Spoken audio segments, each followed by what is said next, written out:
Hi there, I'm David McCormick, Executive Director of the Charlottesville Chamber Music Festival, and I'm here with today's artists to talk a little bit about this wonderful Mozart trio that they have recorded for us. Welcome, guys. Hello. Hello. Hello. Thanks so much for being here on Zoom with me today. It's nice to meet you guys. I wonder if we could just go around the Zoom room and if you could introduce yourselves. I think most of our audience knows you all very well, but we might have some newbies that don't. And so if you could just do a quick intro, maybe in score order. Oh, that depends. How do you read your score? Okay, I'll go. I'll go first. My name is Johnny Gandelsman, and I am in Brooklyn, New York, about 35 minutes drive from Melissa and Raman, and it's really nice to be here with all of you. I'm Melissa Reardon. I play viola. I think I've been coming to the Charlottesville Chamber Music Festival for, I think the first time I came was in 2001. I had just met Raman. And right now we are in Rhinebeck, New York.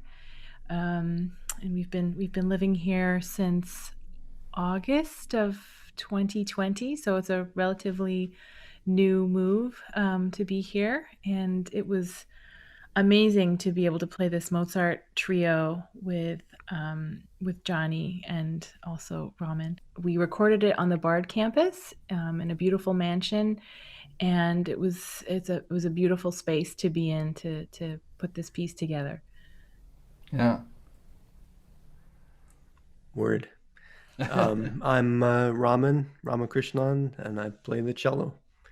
And have we already covered everything? Excellent. I wanted to circle back to this incredible venue. I was really struck by the visual of it in your video, so I obviously Googled it to see what the full building looks like. It's kind of an epic space.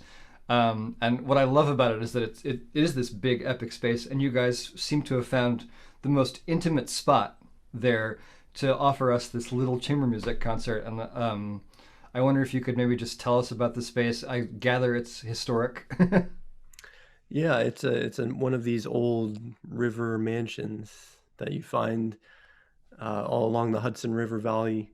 It's this beautiful old white building, and it has, if we were to go outside and show you the outside, you could see an amazing view of the river and the Catskill Mountains outside. And it happened to have been snowing.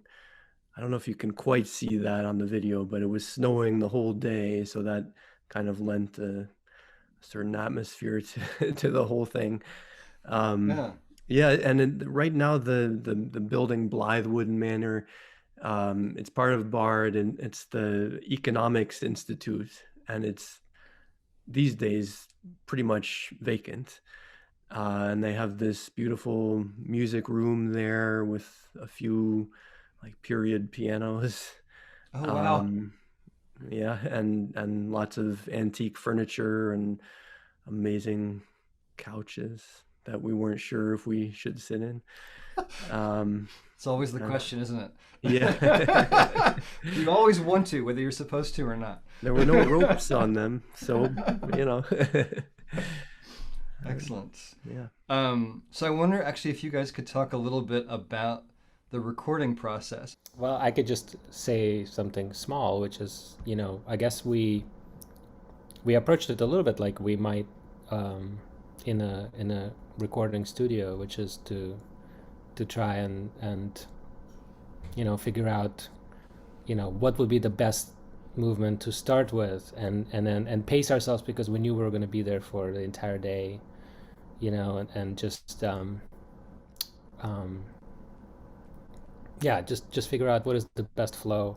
And that in the recording studio, that's not often the order of the movements. It's sometimes, but it doesn't have to be. And I guess we took that liberty and just to try and make sure that we did what we had to do in the time that we had it. So, and then of course, at some point we realized that the light, we weren't going to catch the light, and I was like, oh, okay, well, but it's a beautiful artifact of of that day that we spent together.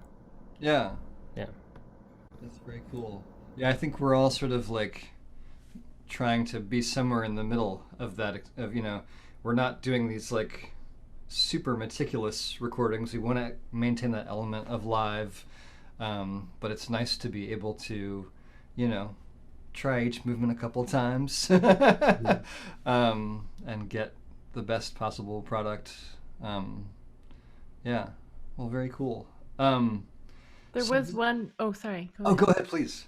I was going to say there was one other component to the day, which is that the heating system wasn't totally working the way it had been when we saw the venue, and so when we arrived, the building was totally frigid. The heating hadn't been on, so part of the timing of the day and the way it unfolded was us turning the heat on and then turning it off and then turning it on, turning it off, because we quickly discovered when we turned on the heater, it made a really hilarious, loud, clanging sound that we couldn't have in the taping.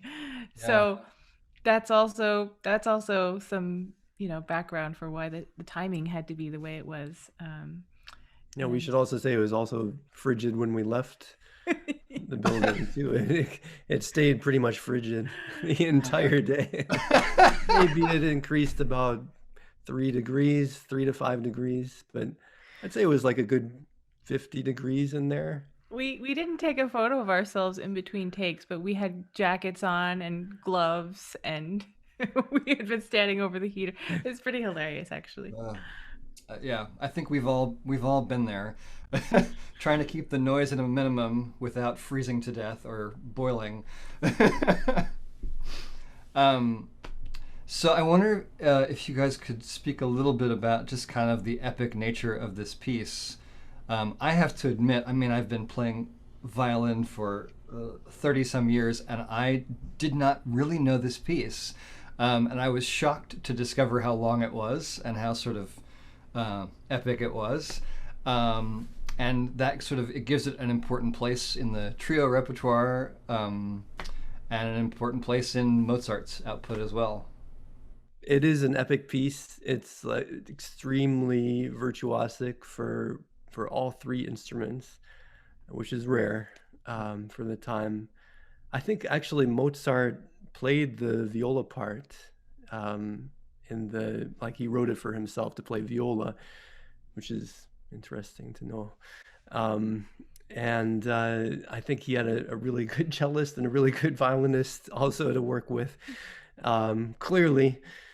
And it's 6 big movements. Well, not all of them are big, but a lot of them are. And it really takes us on a journey. It doesn't feel like it's like the standard Divertimento, which is like background music to an event, a do.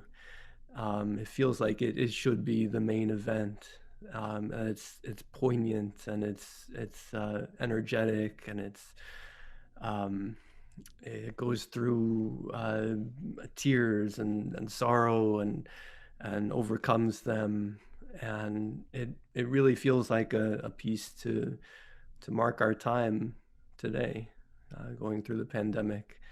Yeah. It was I have to say, it was really just a cathartic feeling to play it with these guys, that cold winter day. Yeah. The name Divertimento attached to it is really sort of strange. I was really struck by that as a strange choice on Mozart's part, but who are we to question him? Right. I mean, I think it just probably has to do with the form. It's the form. There's a theme and variations movement, and there are a couple of minuets, and there's the rondo last movement, and the sonata form first movement, and the slow movement. But I mean, that doesn't give justice to the emotional scope of the piece. Yeah. and the virtuosity of it. Yeah. And it's very lighthearted too. It's all of those things, but I think also that might be like, it is a it's very earnest and honest and direct, but also it's like, and it has all those emotional things that Raman was mentioning, but it's also at times, it just doesn't take itself that seriously. Like the last movement is it's just the most incredible little theme that, it's like a little perfect little jewel, which is Mozart. Mozart is so great at that. But that is one of the best examples of, and actually throughout the entire piece, the theme for Theme and Variations is, you couldn't write a more perfect theme, and yet he did many times. but it's like, it's so great. So it's just, yeah, it's so fun to play, and so fun to play with these guys who we've known each other for now many decades, which is kind of scary to say. Melissa and I were in school together, and also I grew up hearing my father, who's a violist, practicing that very virtuosic viola part over and over again. So I have memories going far back. And yeah, so great to have a chance to actually just get together and play some music. Yeah. All right. Well, thank you all so much for sharing some thoughts with our audience. I'm sure it will really enrich their listening experience. Thank you so much. Thank you, David. Thank you for having us.